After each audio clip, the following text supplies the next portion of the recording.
Good evening, everyone, and thank you all so much for being here and joining us. And of course, we're here gathered to celebrate an amazing artist, and I just want to start by giving a really warm welcome to Hew Locke. Thank you. Oh, Lord. I'm going to say a few words before Hew and I begin our conversation. This exhibition has been very long in the making. Some of you might remember back in 2012, if you were here at Yale, that Hew came to the campus and gave the Andrew C. Ritchie lecture. And ever since then, more than 10 years ago, I have wanted to bring his work to New Haven. And it's been such a joy and honor and privilege to work with Hew and his amazing partner and studio manager, Indra Khanna, to make it happen.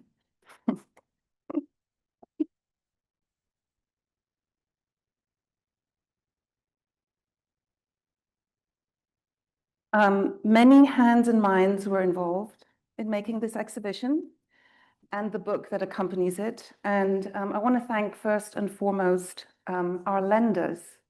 Thank you all, and I know some of you are here this evening. Thank you for your willingness and enthusiasm to lend your precious works, not only to the YCBA, but also to our partners, the Wexner in Ohio, where this exhibition will open in the spring of 2026, and the Houston MFA, where it'll run in the summer.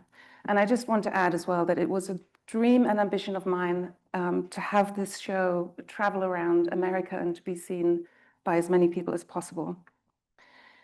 I want to thank all of my colleagues at the YCBA who worked on the project, and also those beyond the YCBA. Some of you are thanked on the slide above me. Every single department in the museum was involved in some way, and I want to extend special thanks to all of those who took such good care of the works, installed the boats in the entrance court, and thank you all for your collaboration in really making this happen. I also want to mention the book, which was a journey in its own right, and it really became a team effort between Indra and Hew, Miko McGinty, Ali Biswas, Kristen Swan, our editor, and of course our brilliant authors, some of whom are here tonight. And we made it our mission to learn as much as we could about Hew's work, to really understand it and make the book that Hew deserves. And finally, I want to say that we wouldn't have been able to do this project without the support of Hew's galleries, Hales, who've been with Hew from the early days, Hales in London and New York, and PPOW in New York. So thank you one and all, and thank you all for being here, and thank you, Hew. So let's begin. I want to start on a personal note. The very first work that introduced me to this amazing artist was this. It's called Hemmed in Two, and it was on view at the V&A in the year 2000. And I really, when I saw it, I remember just being so astonished by it and thinking, this is an exciting artist that I really want to know.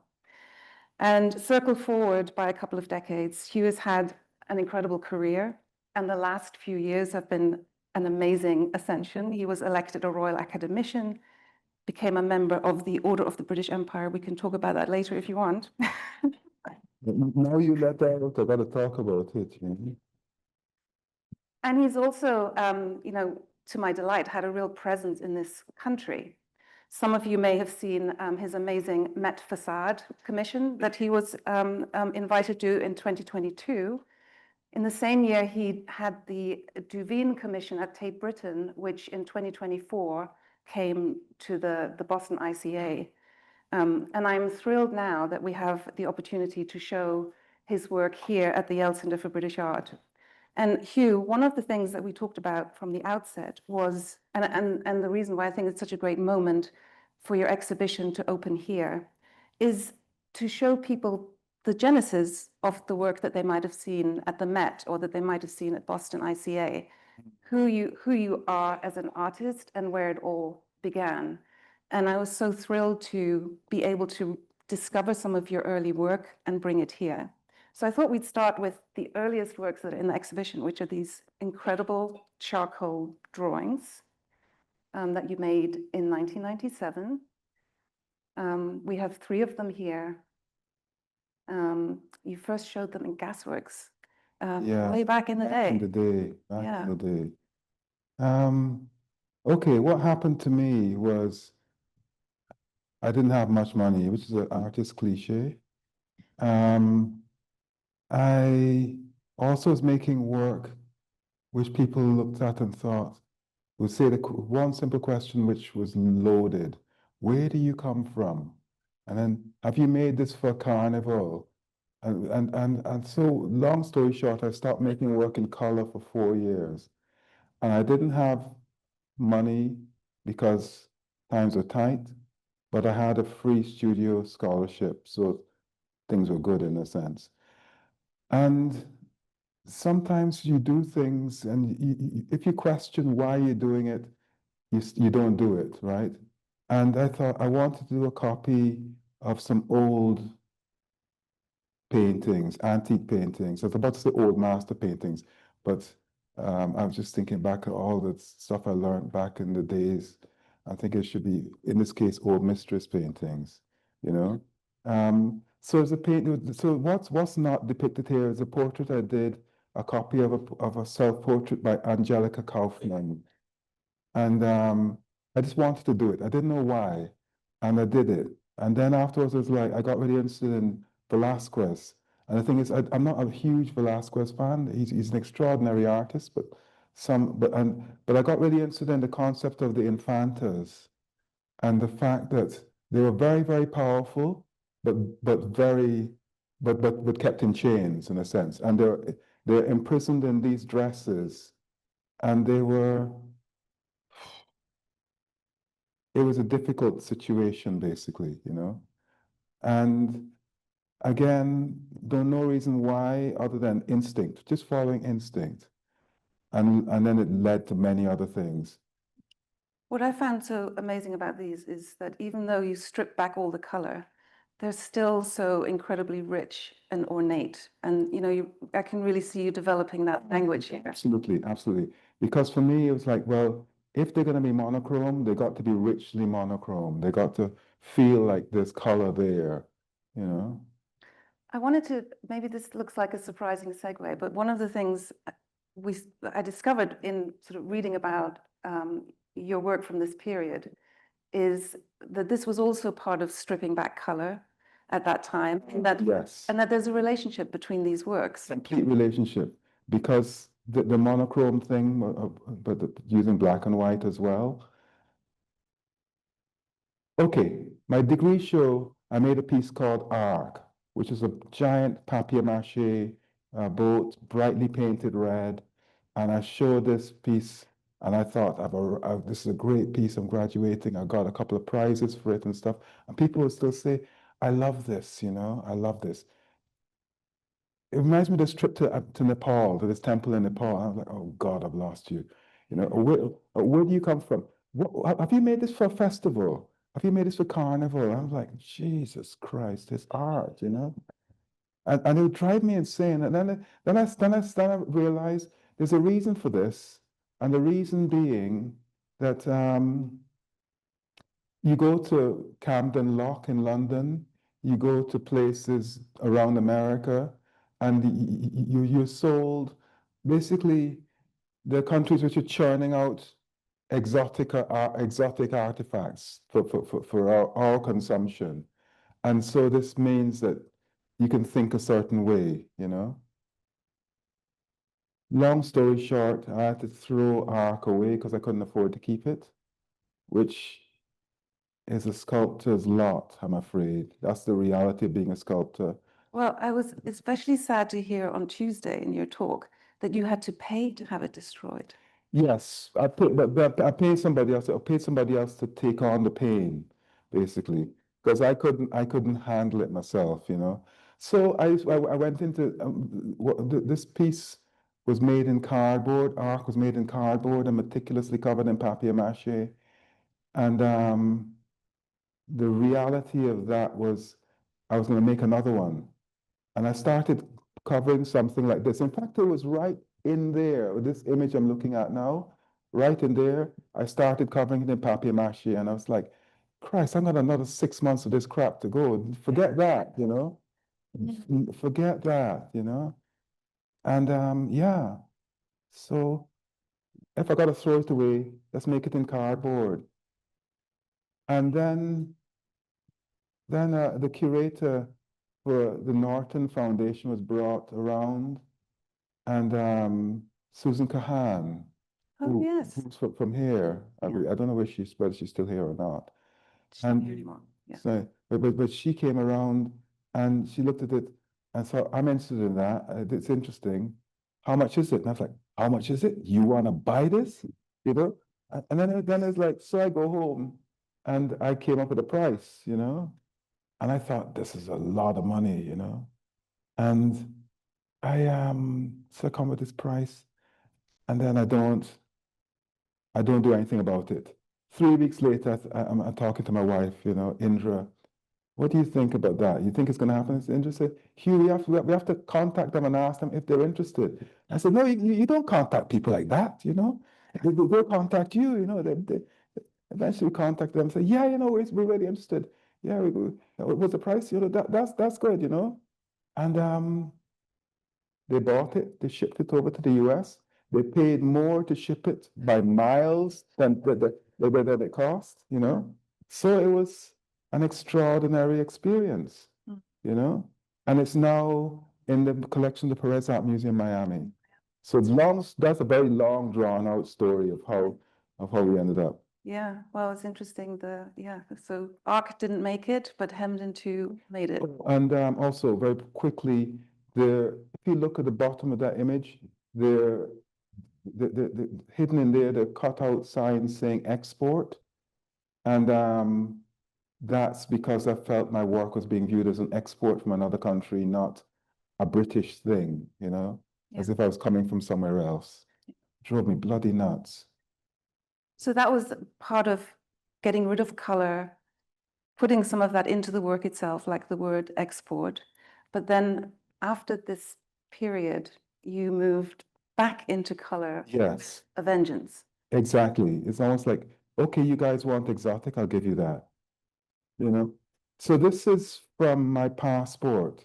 And I became obsessed with ideas of British identity, complexities of British identity. So this is taken from my passport.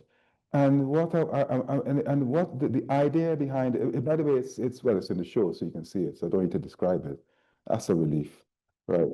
You know, so the piece, there's a skull in the middle there, and it's about to document which people are willing to die to get, literally, you know, all the struggles to get from wherever one war-torn country to some place of safety, to not a war-torn country, just where you're trying to make a better life for yourself. You know, it's just a human thing, you know. And whereas I felt people were going abroad in Spain or wherever and taking this precious document for granted. It's like, here you go, man, it's a passport. This is before Brexit and all sort of nonsense like that. By the way, I'm trying to avoid the tricky subjects, but we can't avoid them. Yeah. And it's the Queen's coat of arms. Oh, that's what the other thing as well. Figuring out that the book don't belong to me. It sort of belonged to the Queen, and I thought that was really interesting, you know. Yeah. I was wondering, do you know the last time you saw this piece? I mean, one of the things I've been wondering about is what's it been like to review works that you haven't seen for a long time? I mean, a bit of a shock. I mean, there's a catalog I proofed, so I saw the images, but I'm looking at things and I'm thinking it still holds up. You know, it's not. Certainly I'm not does. rubbish. So your work addresses serious historical themes, and yet there is also an exuberant quality to the works, partly because of the color and the materials. How do you think of that relationship between the form and content? Well, as I often say, the cliche Hew Locke quote is, "I can't live in misery." If I'm dealing with difficult subjects, it's got to be at least brightly colored, for God's sake, you know? You know, it's got to be something which makes me feel happy, you know, even though what I'm depicting is something weird That's a great and answer. uncomfortable. Yeah, love that. Okay. I wanted to show this series, How Do You Want Me? And, you know, one of the things that I feel we do upstairs in the exhibition is to bring renewed attention to really great works that you made over the years and that for whatever reason haven't been seen, haven't been shown very much, especially in this country. See, you got taste. Some people out there ain't got taste now. That's the thing, you know? Tell you. Could you talk a little bit about, so people looking at this may not know exactly what this is. Okay, so these are self-portraits, but working with the photographer. So it's me performing for camera. One crazy person in a costume. These are all built as sets. They're not photoshopped. They used to frustrate me when some people thought that these things were photoshopped, but they're not photoshopped at all. They're built as sets. And let me see. Oh, you can probably see the fingernails, plastic fingernails taken from plastic swords. Those are actually glue gunned on. So I suffered from my art, you know. And this last piece, I wanted a dress. I wanted to become an empress, a queen, but in the fullest powerful sense of the word, you know. And here we have it. They're called How Do You Want Me? All right. Talking about this work in the UK is one thing. Talking about it here is something slightly different. And the reason for the title is because I was checking out all these curators from the big galleries and the big museums, and they'd be chasing around the world. And the word in the street would be, Mali is the place. And I was like, Mali, forget Mali. Mexico is it? No, Mexico, forget Mexico. Indonesia is the place, you know? And all these people chasing around the world, quite rightly, like me in a way as well, because my brain was chasing around the world, coming as a graduate of Gasworks Studio. And it became like a kind of exotic tourism for curators. And my attitude was, well, the exotica is being made right around the corner, folks. Come and discover me. How do you want me? I can do anything. I can jump through hoops if you give me what I want, you know, within reason. By this way, I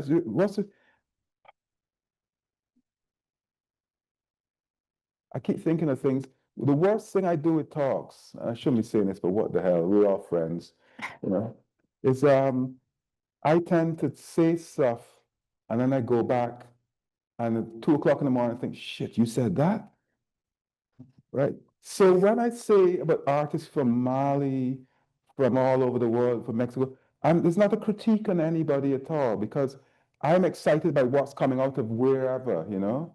But what it's about is about this, at that point in time, this use and abuse I felt of other countries, you know, just, well, and knowing that they're going to be ditched in no time at all, you know what I mean? It's just a trend. Yeah. It's just a trend. It's just the latest. The art world is very fickle. And that's what I was getting angry about, to be honest with you. So we chose this work for the cover of the book. And I wondered, it made so much sense to us. I wondered what you thought of it. And It's whether very awful. So, I wondered. I sound like I've been drinking or something like that. No, I'm completely sober. So please go on. No, you go on. You go on. This is a no-brainer for me. You know, the cover, this was always going to be the cover. And I'm a big fan of Bonnard. And Bonnard was like, you can never have too much yellow, you know? Yeah, I like the way you put that. For us, it took a while for us to figure out what to put on the cover. But then it also felt like a no-brainer. Yeah, I mean, just because it's an obvious thing to put on the cover doesn't mean it's wrong, you know?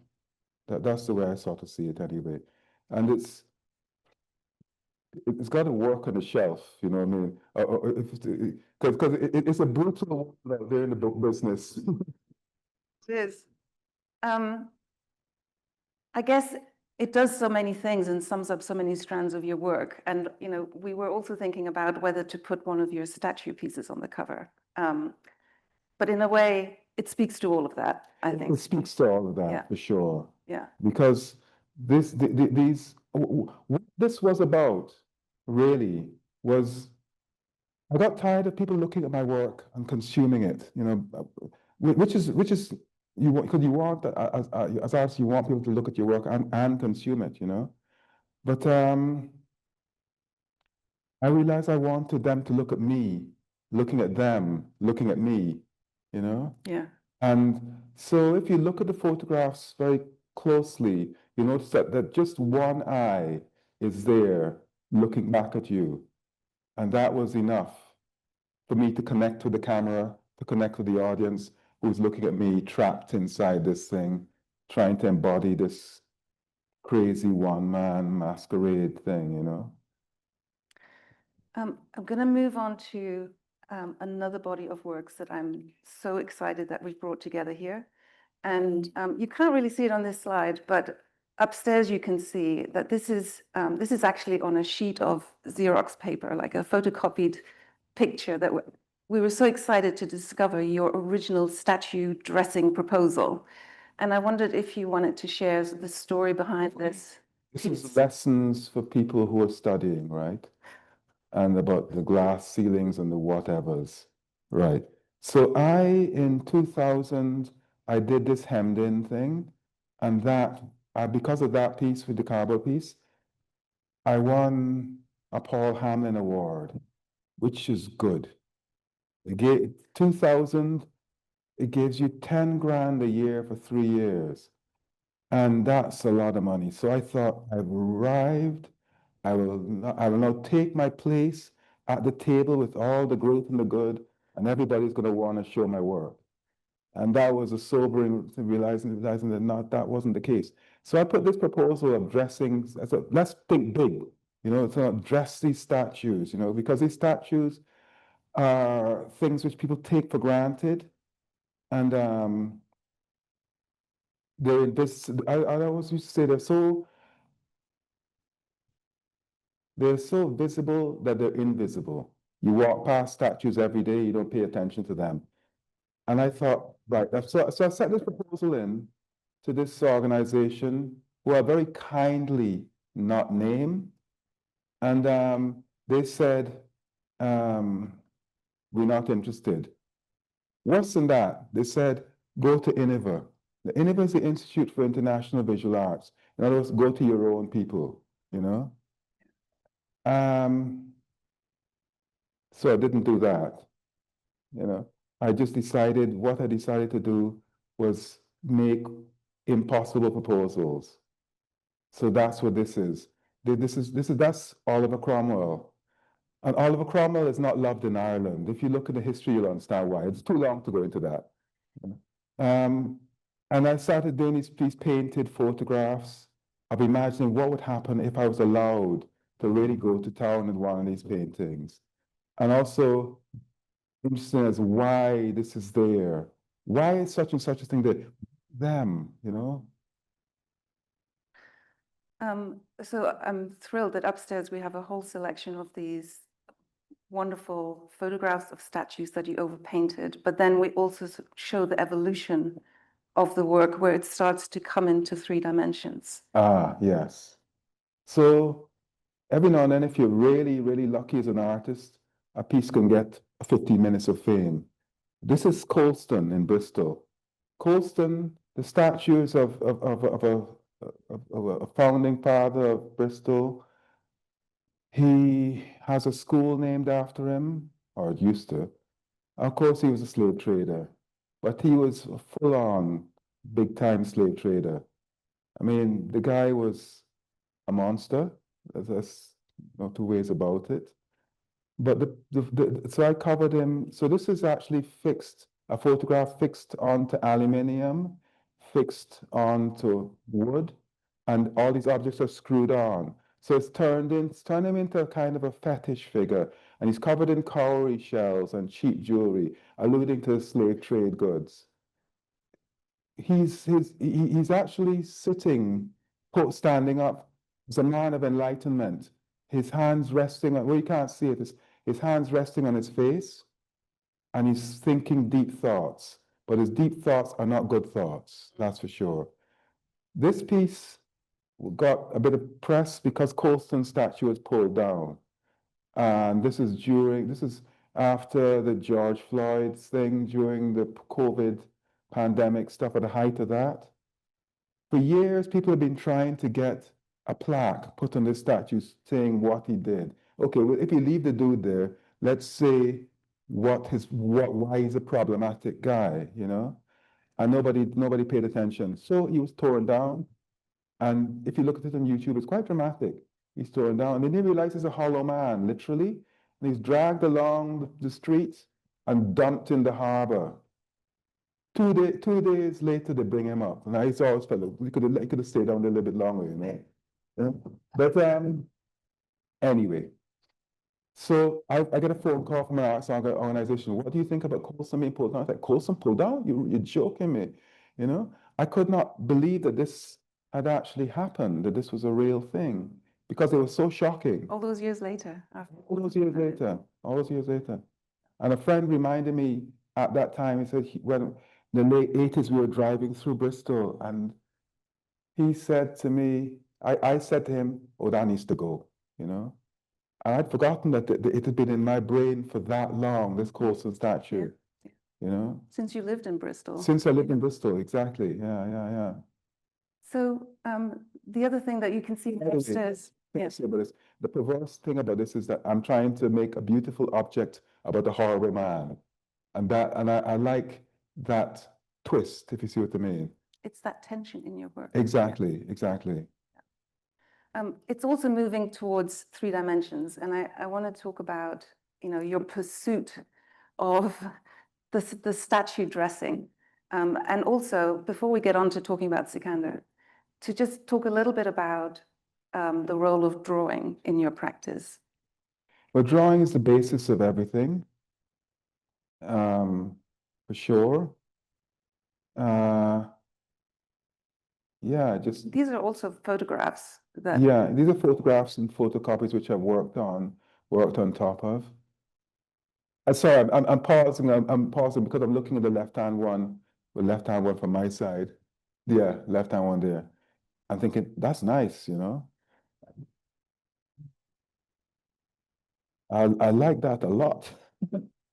Yeah. I like it too.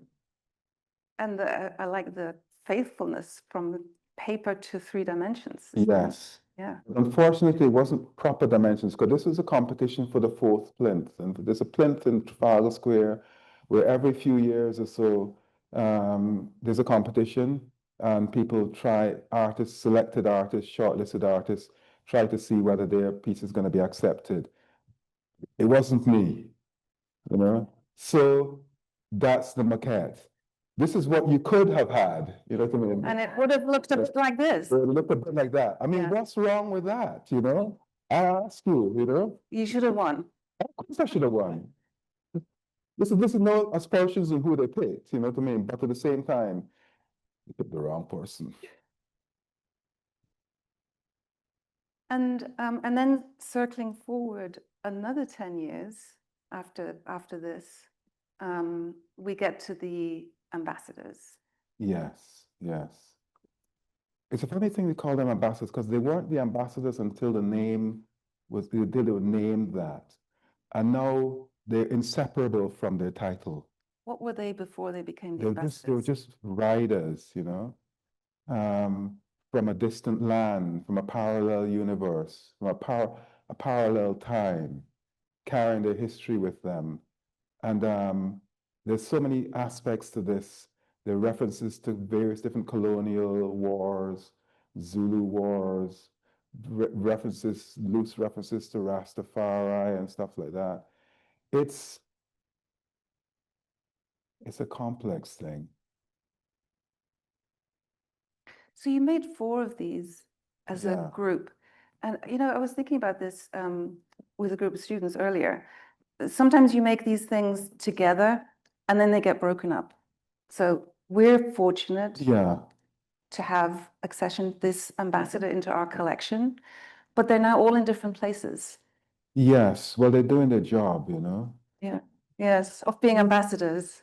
Ambassadors, yeah. Hopefully ambassadors for me, but we don't, it's night to the museum, when the museum staff leave, you don't know what the hell happens, you know what I mean? Somebody's riding roughshod over the rest of the exhibits, I promised the students in particular that we'd have a little bit of time for questions. So let's just do one more segment of work that we can't really not talk about, which is your boats and also Guyana. I'm so thrilled about this installation in the entrance court. And boats have been associated with your oeuvre, for a very, very long time. The first boats I saw were the ones in Folkestone that then ended up in Miami, that flotilla.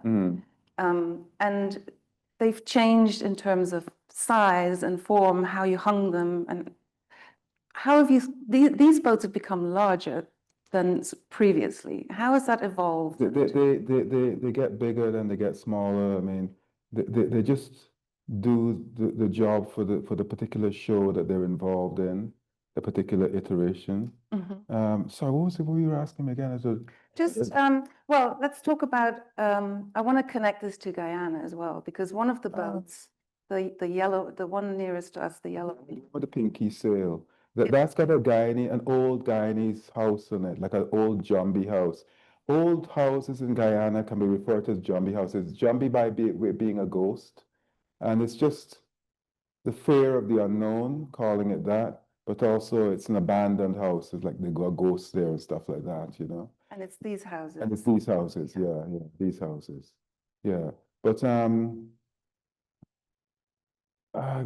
the word Guyana means land of many waters. To get anywhere, you need to take a boat. There's a new bridge being opened in the Guyana, and there are bridges over the main rivers. But when I was growing up there, that wasn't the case.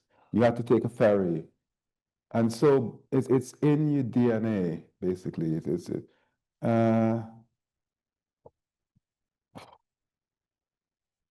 past is a weird thing, It's a weird thing. But the boats are like a metaphor for journey through life. The boats, when I had them first displayed hung in a church, I was very aware that they hung in the nave of the church. Nave, you get naval. Don't check that one. I'm not 100% sure about that, but as far as I know, that's true. Plausible. And everything seems to be turning into a boat, And boats are things, okay, model planes suspended in the air are very different things to model boats, right? Model boats we can hold in our mind, we can hold in our arms. And they're symbols of people traveling from one place to another. Traveling by road is more common, but traveling by boat is maybe more symbolic, And boats are amazing things, Even the creakiest, reekiest thing, And when you traveled between Guyana and Britain back in the day, you were traveling by boat. I was traveling by boat. I'm that old, folks. You know what I mean? I traveled by boat between Ireland and England. So. Well, there you go. Yeah, but that's a ferry. That's a different. This is a long journey we're talking about here. Yeah, but so traveling to Guyana, and I went to college in Falmouth in Cornwall, and there's a harbor there, a working deep harbor, and boats would come in for repair, and that's what I saw that and thought, I'm going to come here, And I was taken sailing one day by some guys who had a sailing boat.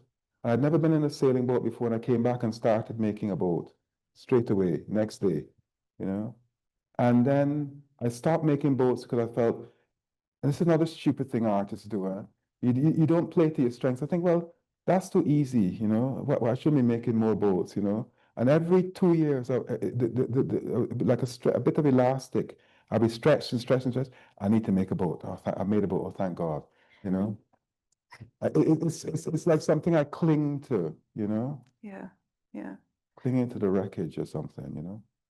I'm coming to my last slide, which is a jumbie house. And what I love about the sort of the section of the exhibition, you know, we've got the boat on with the jumbie house on its back, and then we come upstairs and we see these pictures of Guyana. And then you've made one of these Guyanese houses as a three-dimensional Yeah, yeah. piece, like a And for those of you who are from Guyana, very loosely, but loosely, the colors painted in diagonals are based on the Guyana flag. And this is one of these houses which are falling apart. All these old wooden houses in Guyana are falling apart. And it's an age thing for me as well, whereby I'm realizing that the past, which I thought would be there forever, Guyana is not in the hurricane belt. There are no wars to date, you know. So the architecture is just falling apart, and this old wooden architecture. And I thought it was always going to be there, but it's it's not, you know. And I try to rationalize it with thinking, well, in England in the 1960s, all these wonderful old Victorian buildings were torn down because they're slums. Now people, you tear that down, people would want to strangle you, you know? You can't do that. I love these houses. Oh, I should explain the reason why. Right, so I'm 16 years old and I'm being driven up the countryside with my mum. And I'm thinking to myself, you're 16 years old, you got all sort of insecurities. And then there are national insecurity, thinking, well, you know, Jamaica got reggae and things like that, you know. Trinidad got carnival, they got Sparrow and Calypso and soca and everything. What have we got, you know? And I looked up, because Guyanese people were treated badly. I'm sorry, folks, but that's how I felt about it, looked down upon. Now we got oil. No, but that's changed, you know. But Guyanese people in the audience will understand exactly what I'm talking about. So what was I saying, by the way? Why you love these houses? Yes. Suddenly looked out the window and thought, my God, this is our culture. This is our thing. This is something so unique. I mean, I remember going to another island, Caribbean island, who I remain nameless because I don't want to start fights with people, you know. And the plane, I was thinking, well, I'll go there after 2 weeks in Guyana to relax because Guyana's going to be stressful and struggle. The plane hit the runway in this other place. And by the time it got to the end of the run, I was like, turn the plane back, boy, I won't go home, you know. Because I realized that I was missing something quite profound. And now I feel it slipping away from me. And that's just how it is, you know? Well, what a lovely place to end. Please, thank you, Love.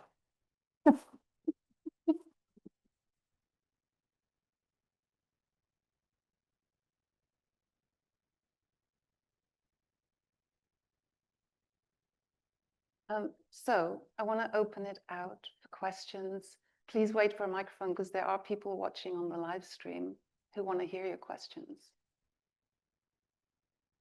There's a question down here, Jane, at the front. Oh, okay, there and then here. Okay. Hey, hi, thank you so much for that. I was hoping you could talk a little bit more about your relationship with the materials that you use, specifically, all of the found objects and the plastic, which, is so heavy with significance these days as kind of the Well, evil of late stage capitalism, ecological disaster, all of that. And I was very struck when you were talking about the Colson statue that you were trying to make something unsavory beautiful, but using sort of cheap jewelry. So there's something very interesting, multi-layered happening. So yeah. Okay. First of all, the plastic thing, don't 100% check me on this, but that era is over in my work, pretty much, because just because for obvious reasons, and I use stuff instinctively. Like what I used to like about the plastic bits and pieces was that particularly like something which is in gold, I would look at it and think, this is interesting, huh? Because it's trying. I haven't got no money. This person's got more money than me, but I could buy something which is which looks like it's trying to sell me something which is worth a lot more than it is, and it's an illusion, you know, and that's what I like a lot. I like this kind of illusion. So when I use small filigree brass objects, it's that type of thing whereby you guys see brass, I see gold, you know, and but it's not just that. It's the delicacy of an object. It's instincts. Like I love this stuff, you know, and I use a lot of medals, old army badges. Weirdly, I don't use medals which these are all replicas, shoulder badges and stuff like that.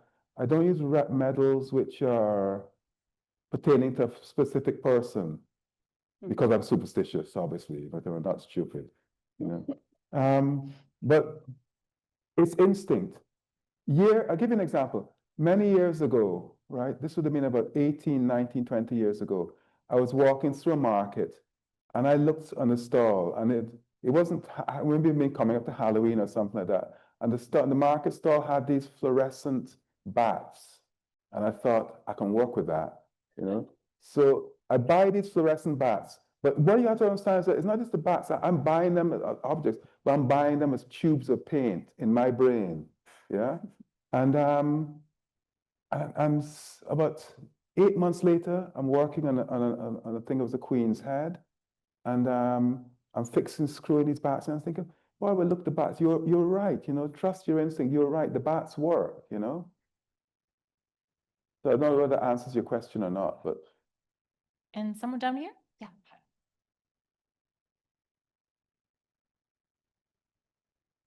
Hi, thank you so much for sharing your experience and your art with us. My question, I guess, was around, I've seen the term hybrid used a lot in relation to your work. And you know, there's that quality of the boat houses, you know, the houses with the boats, but also the ambassadors. There's this mixture there. But your work also has this sort of irreverent, punky quality to it. That's a little more punchy than what I would consider the idea of a hybrid. You know, hybrid is more of like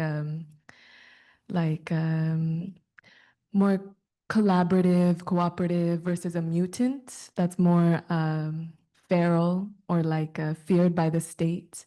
And so I guess I'm sort of proposing that term, but also curious if that is something that you think about, this idea of mutation and feralness. It's mutation to create, you know what I mean?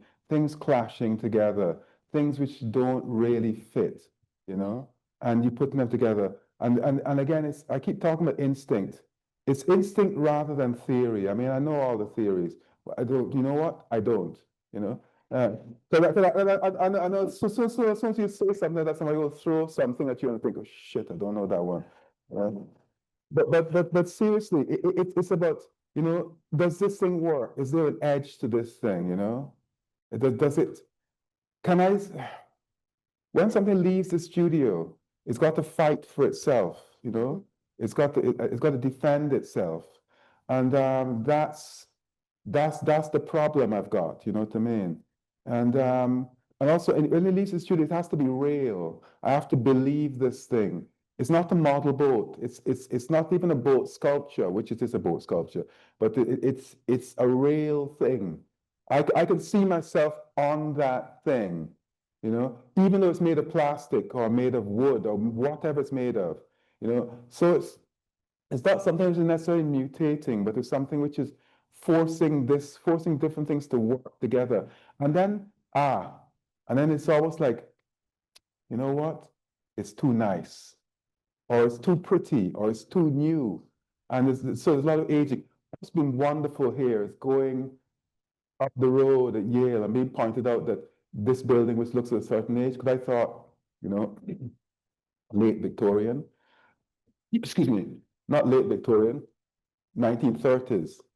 And these people were pouring acid and stuff like that to age the story. I'm thinking, these are my guys, you know? They seem to be trying to create a real fake, but something is believable, you know? And so all the students are coming out thinking, I believe that. Sorry about this, but people in the back hearing, okay. Okay, just checking, just checking.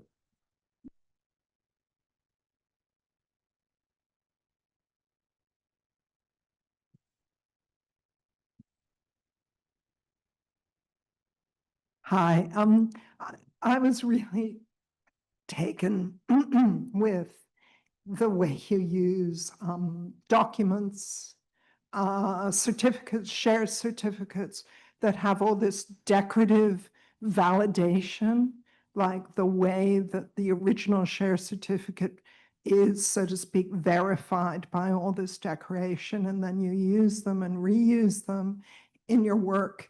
And I wonder if you'd like to say something about that. Okay, I'll try to condense this down quite quickly. 2008, I'm in New York doing a show, the opening show, the revived Museum of Art and Design.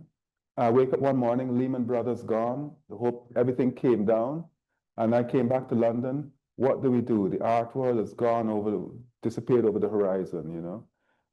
So I talked to an economist, and what are you going to do? And I had this idea at the back of my head, and I thought, you know what, I'm going to invest in dead companies.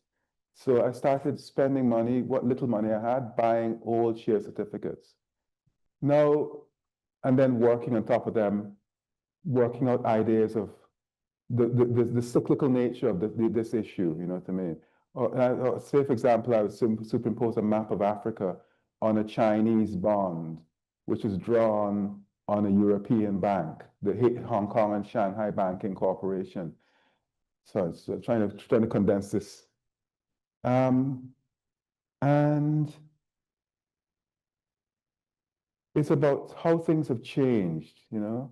Talking to somebody from, these are imperial Chinese bonds, talking to somebody from that court at that point in time and saying, in 100 years' time, continent, you don't really pay attention to Africa, you guys are gonna be one of the major players out there, you know? And it's about how, about the history of finance and stuff like that. Right.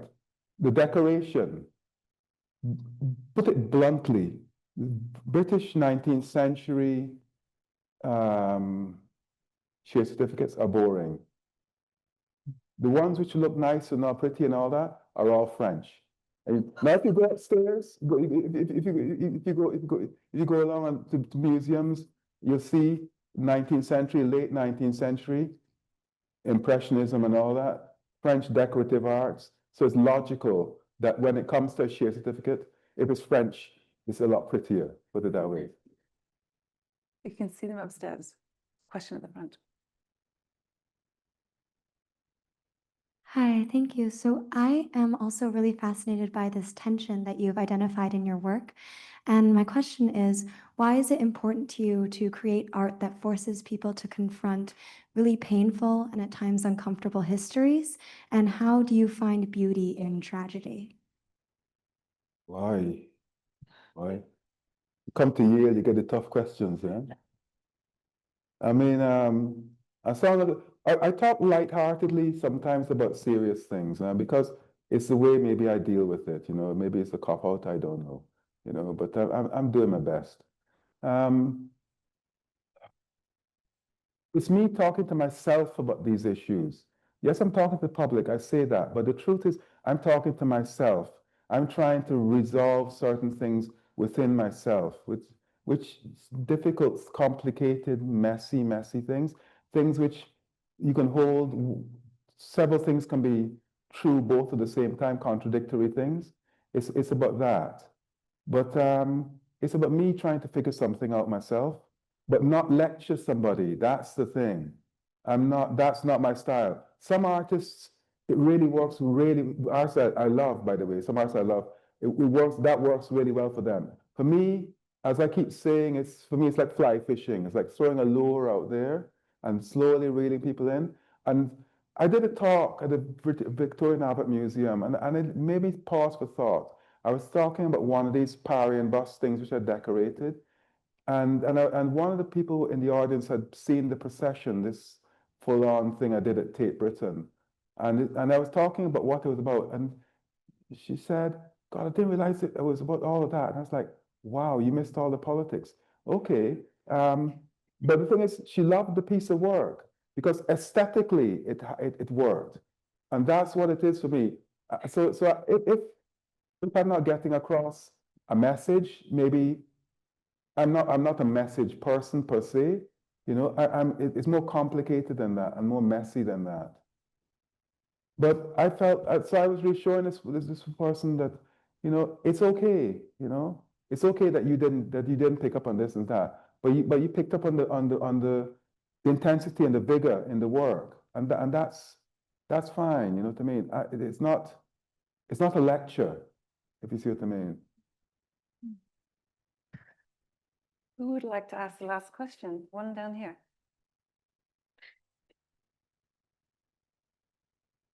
Hi, I was one of those people that saw your procession show and exhibit at the Tate Britain, and so I've been thinking about it for a few years now, and now you're here. So there's this idea of possession that I'm seeing converging in your work. The idea of self-possession, the idea of spiritual possession, possession of from the Commonwealth to the. I'm also an islander, and so like I'm thinking about the whole colonialism thing, and so there's all these ideas of possession, what it means to own other things, other people, other worlds, other islands, and I was just wondering if you had anything to say about that. Possession. God, I'm in such a stupid mood. I was about to say possession is 9/10 of the law, but that was how these guys operated, basically, to be honest with you.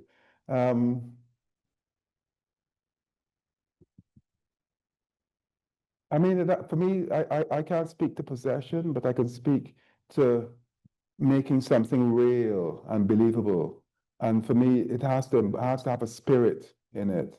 It has to be something which I walk past and go, I believe that. You know, I can back that. Whatever the hell the thing is, you know. And with the procession, it was there were aspects of that whereby I was terrified that my career would collapse over that thing. 3 months of walking around thinking, the Tate have asked me to do this major commission, lit, ka-ching, you know? And then afterwards it was like, boy, your career could disappear on this one. Easy, easy, easy, you know? And when I knew the piece was working was when I started believing the figures. I believed the character. I don't even know what the character is. And there's one specific character at that point in time who was a guy with a skull head. And everybody was walking in one direction and he's turning back, looking at me, looking at you, looking at all of us, and silently asking a question. So what are you going to do about it, you know? And yeah, real things. And that possessed my brain, you know? But it's about, sometimes these things are stressful to talk about, but it's about I keep coming back to being a real thing, whatever it is, you know. And I don't mean a real thing in the sort of ventriloquist doll kind of possession. I'm talking about something which I believe, you know, and something which hopefully cannot be completely killed. That doesn't answer the question, but I mean, I tried. I think it's a beautiful reflection on the procession. Yeah. Yeah. Yeah. Please join me in thanking Hew Locke.